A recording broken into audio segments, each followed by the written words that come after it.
शहर थाना क्षेत्र अंतर्गत घर से अपनी दुकान पर जा रहे एक व्यापारी से नकाबपोश बदमाशों द्वारा लूटपाट का प्रयास किया गया, लेकिन वह अपने मंसूबों में कामयाब नहीं हो पाए और व्यापारी मौका पाकर उनकी आंखों से ओझल हो गया। हालांकि इस दौरान नकाबपोश बदमाशों ने व्यापारी पर गोलियां भी चलाई। पलवल के इंद्रपुरी मोहल्ले में रहने वाले आड़ती सुभाष गांधी ने बताया कि उसकी सब्जी मंडी में फलों की दुकान है। आज सुबह उसकी दुकान पर सेब की गाड़ी आई हुई थी, जिसके लिए वह सुबह करीब 4 बजे घर से लाखों रुपए की रकम लेकर स्कूटी पर सवार होकर मंडी में अपनी दुकान की तरफ जा रहा था। इसी दौरान एक बाइक पर सवार 3 नकाबपोश बदमाशों ने उसे रोकने का प्रयास किया और गोली चलाकर रकम लूटने का प्रयास किया, लेकिन आड़ती मौका पाकर ट्रक की साइड से होकर गलियों से गायब होने में कामयाब रहा। पीड़ित ने बस अड्डा चौकी पुलिस में अपनी शिकायत देकर मामला दर्ज कर कार्यवाही की मांग की है। आपका? मेरा नाम सुभाष गांधी। कहाँ रहते हैं आप? मैं इंद्रपुरी मोहल्ला पलवल में रहता हूँ। क्या जानकारी देना चाहेंगे? मालूम है कि आपको गोली वोली लगी कहीं आज? मैं रोजाना की तरह, मेरी सब्जी मंडी में आड़त का काम है। मैं रोजाना की तरह 4-4 बजे घर से निकलता हूँ और जैसे ही मैंने कमेटी चौक पास किया उसके बाद शमशान घाट भी पार कर लिया। उसके बाद तेज स्पीड में मोटरसाइकिल आई जिस पर 3 लोग सवार थे।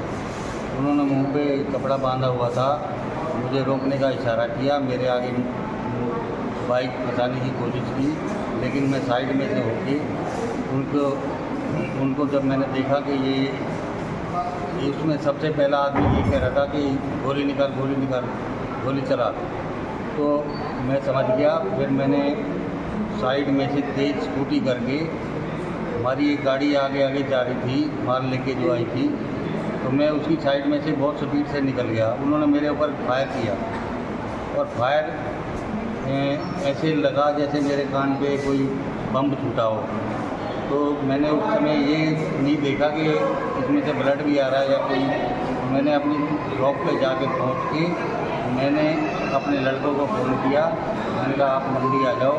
छोटे लड़के ने कहा भाई तो गाड़ी लेके आ जाओ, मुझे हॉस्पिटल में लेके चलो, थोड़ा सा ब्लड निकल रहा है।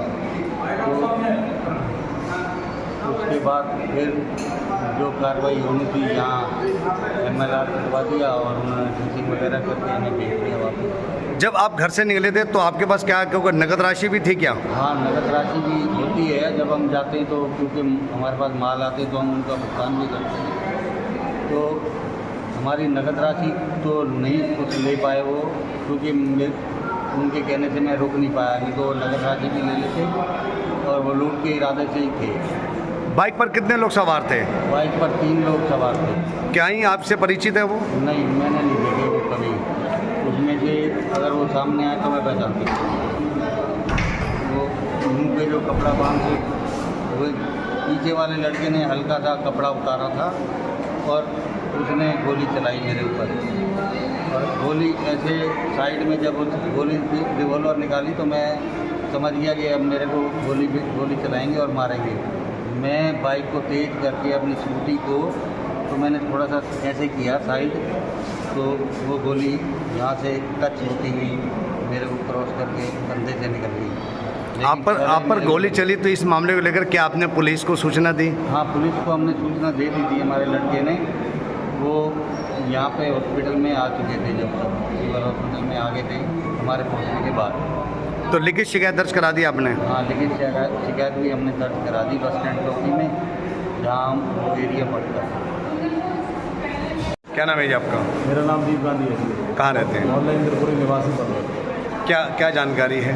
तो मेरे पिताजी रोज़ सुबह 4 बजे घर से निकलते हैं मंडी जाने के लिए, और हमारा कैश का काम है, तो उनके पास थोड़ा बहुत नकद भी होता है और जो हिसाब किताब के रजिस्टर होते हैं वो भी होता है। आज सुबह 4 बजे शमशान घाट के आसपास की बात है जी, मेरे पिताजी के पीछे 3 अज्ञात युवक बाइक पे मुँह पे कपड़ा बांध के पीछे लग गए। पिताजी को रोकने की कोशिश करी, ना रोकने पर उन्होंने पीछे से गोली चला दी। जो गोली मेरे पिताजी के कंधे से लगती हुई गोली निकल गई। मालिक का शुक्र रहा कि उनका बचाव हो गया।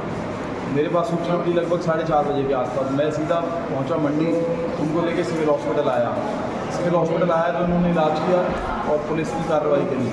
फिर मैं लेके उनको घर चला गया। फिर 10 बजे हमारी मंडी की पूरी एसोसिएशन है, जितने मंडी के सारे लोग इकट्ठे हुए, तो उन्होंने 10 बजे बस स्टैंड चौकी में एक कंप्लेंट दी और कंप्लेंट देने के बाद पुलिस कार्रवाई में लगी हुई है और हम अपने पिताजी के इलाज करने के लिए सिविल हॉस्पिटल में आए। क्या पिताजी ने आपको जानकारी दी जो अज्ञात लोग थे जिन्होंने हमला किया वो कितनी संख्या में थे? वो 3 लोग थे जी।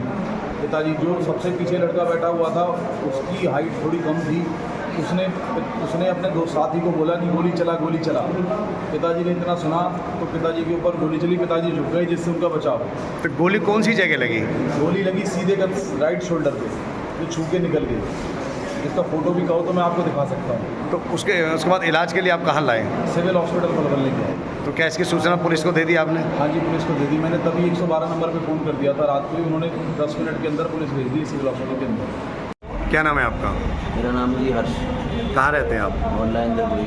हर्ष जी, क्या जानकारी है? बताया जा रहा है कि आपके पिताजी को गोली लगी है। सुबह सुबह बड़े भाई आए थे उठाने कि पिताजी को गोली लगी है, फटाफट चल मंडी मेरे साथ। मैं एकदम जिस अवस्था में था उसी अवस्था में लेके भगा अपनी बाइक को। भाई और मैं दोनों भगे थे। तो पिताजी को वहाँ देखा तो फिर उनको सीधा सरकारी अस्पताल में लेके आ गए। तो क्या मामला है? कहाँ से आ जा रहे थे? क्या करते हैं आपके पिताजी? मेरे पिताजी हमारी सब्जी मंडी में आ रहे थे 12 नंबर। तो आज से भी कई सालों से चल रहे हैं, तो आज तक तो ऐसा कोई वारदात नहीं हुई। ठीक है, डेली आना जाना हो रहा है पिताजी का। सबसे मंडी में सबसे पहले पिताजी हमारे जाते हैं मंडी के अंदर। ठीक है। तो क्या बताया आपके पिताजी से बातचीत हुई? पिताजी से बातचीत हुई थी। ये कहा था कि 3 बंदे थे मोटरसाइकिल पे, एक पुरानी मोटरसाइकिल थी। तीनों ने ही मुँह पे कपड़ा लगा रखा था। ठीक है, और पहले तो हाथ मारने की कोशिश करी, रोकने की। मैंने रोकी नहीं कि मुझे लगा कि मेरे पास कैश है, मैं रोकूंगा तो मेरे साथ वारदात हो जाएगी। तो उसमें से पिताजी ने बताया कि जो पीछे लड़का बैठा था, तीसरा लड़का, तो उसने पहले वाले ने बोला नहीं रोक रहा तो गोली मार दे। तो पिताजी ने इतना बताया कि गोली चली है और मैंने सीधी जाके बाइक वहीं रोकी, स्कूटी वहीं रोकी अपनी। जिस मोटरसाइकिल पर आरोपी जा रहे थे, क्या उस मोटरसाइकिल नंबर की कोई जानकारी मिल पाई? उस मोटरसाइकिल पे नंबर ही नहीं था। सीसी फुटेज चेक करिए 2-3 जगह जाके, तो उस मोटरसाइकिल में नंबर ही नहीं है, प्लेट ही नहीं है। क्या आपके पिताजी के पास कुछ कैश वगैरह भी था? हाँ, 2.5 से लेकर 3 लाख रुपए था। वो डेली ले जाते हैं, जैसे माल आता है मंडी से, कच्चा माल आता है, उनको पेमेंट करनी पड़ती है इसलिए। पर पेमेंट तो सेफ है, लूटपाट नहीं है। पर वो गोली ही चलाई है। हमारी किसी से कोई दुश्मनी नहीं है, ना हम किसी से ज़्यादा मतलब ही रखते हैं। तो इसकी शिकायत पुलिस में दे दी? हाँ, तो उसी टाइम 112 नंबर पे कॉल कर दी थी पुलिस। उस टाइम आ गई थी सिविल हॉस्पिटल में, मौके पे आ गई थी। तो अब थोड़ी देर पहले ही FIR कराई है उनकी, पिताजी आए थे यहाँ पे करा रहे। तो गोली कहाँ लगी उनको? गोली यहाँ कंधे पे तो लग के चली गई। तो सुरक्षित है? हाँ, सुरक्षित। तो कहाँ इलाज कराया? सरकारी में।